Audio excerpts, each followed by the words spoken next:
What is up, everybody? JD here. Hope you're doing well today. Got a fun one in from Kizer to check out. Let's jump into it.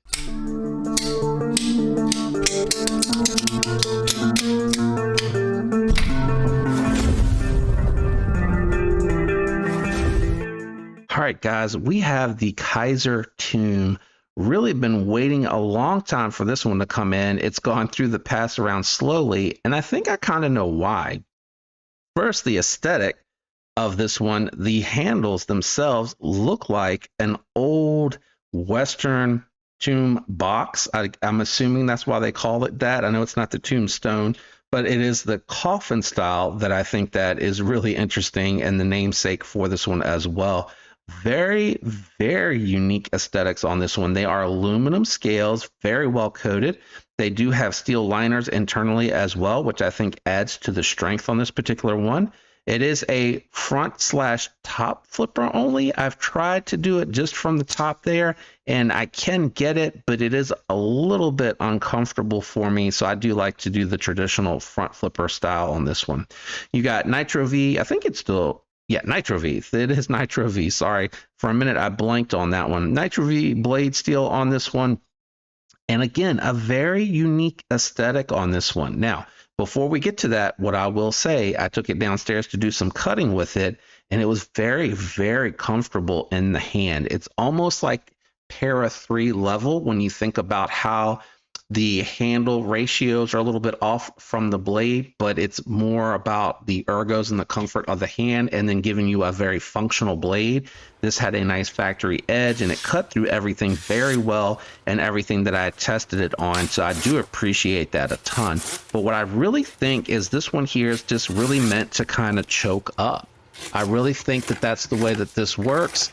Choked up in hand, very comfortable that way, and I really did enjoy cutting with it a lot. Even left-handed, very comfortable. I'm well in front of the button here. The button almost kind of lands right behind the index finger, so I'm not really engaging or interacting with it. So it is very comfortable in that regard. So with someone with larger hands, I really do like that part of it a ton.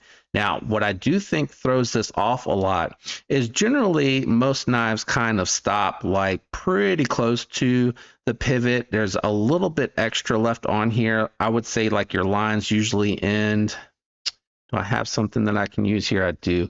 I feel like I have things that usually end when I'm looking at other pivots kind of in around here as far as the other side. So you do have a little bit left over. I think if you brought that back a little bit, the blade to handle ratios wouldn't look so off on this one. And of course, because you're looking at this coffin style handle, it does cause it to look a little funny, but I think when they're trying to accomplish that look with this blade shape, that is going to be a little tough to kind of make the two look like they belong together. What may have worked a little bit better here is if they would have had like a Tonto blade shape to it to kind of match the angles on this. I think a Tonto blade shape probably would have looked a little bit better. You could have had the straight back and then the blade kind of drop down with that. I think the angles being a little bit sharper than the drop point probably would have looked a little bit better. But I think what would have happened in that regard, I don't know if you would have been able to make the blade fit.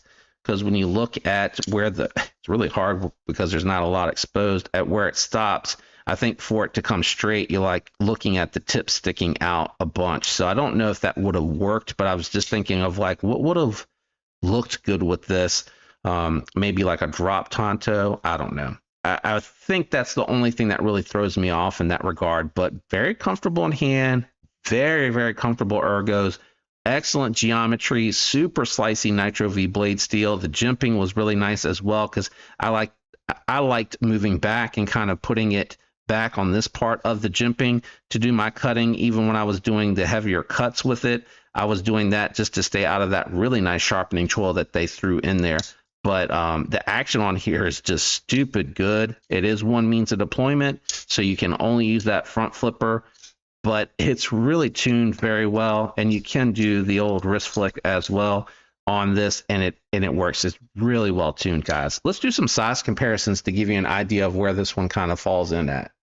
So it's very comparable, in my opinion, to it's a little hard to line the pivots up because that front part sticks out so far. But here you can get a good idea of where I'm saying it does kind of protrude out a little bit because of the coffin style handle. And I think that is kind of what also adds to the blade to handle ratio being looking like it's more off than what it really is. Because if you looked at where this one would stop, I think the blade to handle ratio would have been a little bit better. And then if you didn't have that forward choil, it maybe had a little bit more blade in there. I think it would have made it look a little bit less obvious, but very comparable to the Echo. Let's grab the scale and check the weight on this one. Scale out and on. Let's go ahead and check the weight on the Tomb.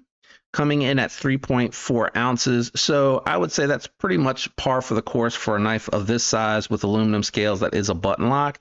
Usually see it ranging from like 3.2 to like 3.6 or 7. So this is a good weight for a knife that is a full sizer. Let's get the scale out of here and let's go ahead and wrap it up with final thoughts and impressions. All right, guys, time for final thoughts and impressions on the Tomb. I do grade on a scale of 1 to 10, 1 being the worst and 10 being the best. What goes into that is going to be performance, fit and finish, ergos, aesthetics, and your price point are all factors on this particular knife. One thing I did want to point out that you can't see on this particular one, but I think you can on the acrylic scales, is it actually has like skeleton bones as the way that they knocked out the liners to reduce weight. And I think that's a really cool feature that you do kind of miss out on a little bit with this. But, you know, once you get in there and you can kind of see internally, and I will try to, let's see. I can get the right angle. I think you'll kind of be able to see it. I hope that you're able to see that, but that's pretty cool.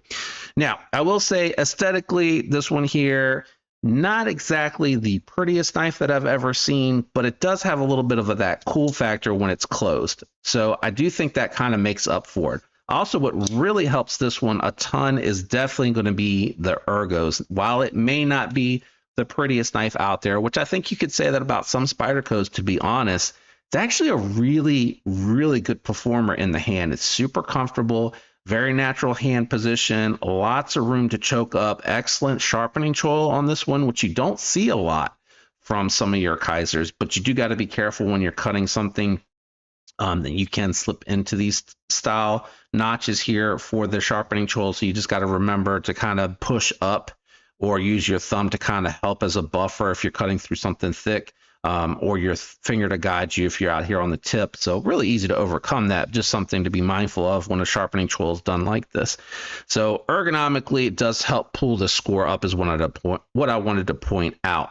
Also, this is budget-friendly materials, aluminum scales, steel everywhere else, with Nitro V being your blade steel pocket clip, which is not reversible, but I think, again, I get it for the aesthetics of it. But I would have liked to have seen this done where it could have been reversed. I think if you could use that top screw instead of having 2 screws for the standoff, just that top screw being the one for the standoff here, you would just have 1 extra hole. So Vivi does that a lot. And I think, yeah, Artisan. So Artisan did that as well. So something like that, because this is reversible, that 1 extra hole, not too bad. For me on this one here, I think I am going to go at a 5.9. The aesthetics pull it down a lot, admittedly, but the ergos pulled it back up, which means it could have been a lower score. It performed very well. It has a good weight. I do feel like Kizer does a fantastic job. I wish I could grip this left-handed. Does a fantastic job with the detent on these plunge lock knives. So I do like to see that. And I do appreciate a lot of the details and how clean it looks closed, but just not quite my bag for this particular aesthetic. But I think it could be a lot of fun, especially when you get around Halloween and stuff like that. Anyway, am I being too harsh? Let me know down in the comments. I'd love to hear what you guys think. If you're interested in this or any other knives, when you use the affiliate links in the description, it helps the channel.